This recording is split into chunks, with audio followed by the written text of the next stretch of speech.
केदारनाथ धाम की अद्भुत और रहस्यमयी कथा। ओम नमः शिवाय। दोस्तों, कहा जाता है कि केदारनाथ का बुलावा हर किसी को नहीं आता। बाबा केदारनाथ स्वयं अपने भक्तों को बुलाते हैं। लेकिन क्या आपने कभी सोचा है कि केदारनाथ धाम की स्थापना कैसे हुई और आखिर क्यों यह स्थान भगवान शिव के सबसे पवित्र धामों में गिना जाता है? आज हम जानेंगे केदारनाथ धाम की संपूर्ण पौराणिक कथा। महाभारत युद्ध समाप्त हो चुका था। पांडवों ने युद्ध तो जीत लिया था, लेकिन अपने ही भाइयों, गुरुओं और रिश्तेदारों की मृत्यु का बोझ उनके मन पर था। वे इस पाप से मुक्ति पाना चाहते थे। भगवान श्री कृष्ण ने पांडवों से कहा कि यदि उन्हें अपने पापों से मुक्ति चाहिए तो भगवान शिव की शरण में जाना होगा। पांडव भगवान शिव को खोजते हुए काशी पहुंचे, लेकिन भगवान शिव उनसे प्रसन्न नहीं थे। वे पांडवों से मिलने से बचना चाहते थे, इसलिए काशी छोड़कर हिमालय की ओर चले गए। पांडव भी हार मानने वाले नहीं थे। वे भगवान शिव की खोज करते करते हिमालय की ऊंची पहाड़ियों तक पहुंच गए। तब भगवान शिव ने स्वयं को एक विशाल बैल अर्थात नंदी का रूप दे दिया और पशुओं के झुंड में छिप गए।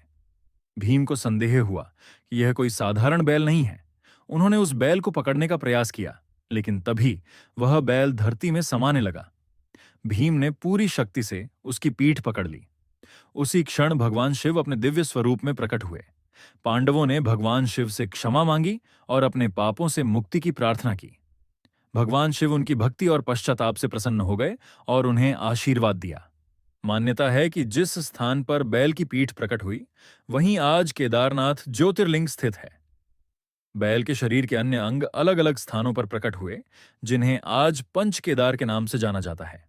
केदारनाथ में पीठ, तुंगनाथ में भुजाएं, रुद्रनाथ में मुख, मध्यमहेश्वर में नाभि और कल्पेश्वर में जटायुन प्रकट हुई थीं। यही कारण है कि पंच केदार का हिंदू धर्म में विशेष महत्व है। सदियों बाद आदि शंकराचार्य ने इस मंदिर का पुनर्निर्माण कराया और इसे पूरे भारत में प्रसिद्ध बनाया। लेकिन केदारनाथ की महिमा यहीं समाप्त नहीं होती। साल 2013 में उत्तराखंड में भीषण बाढ़ आई। चारों ओर तबाही मच गई। हजारों लोग प्रभावित हुए। लेकिन आश्चर्य की बात यह थी कि केदारनाथ मंदिर सुरक्षित रहा। मंदिर के पीछे एक विशाल चट्टान आकर खड़ी हो गई, जिसने बाढ़ के तेज बहाव को मंदिर से दूर मोड़ दिया। आज भी श्रद्धालु उस चट्टान को भगवान शिव का चमत्कार मानते हैं। दोस्तों, केदारनाथ केवल एक मंदिर नहीं है।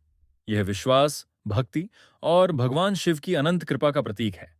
कहा जाता है कि जिस भक्त पर बाबा केदार की कृपा होती है, उसी को उनके दर्शन का सौभाग्य प्राप्त होता है।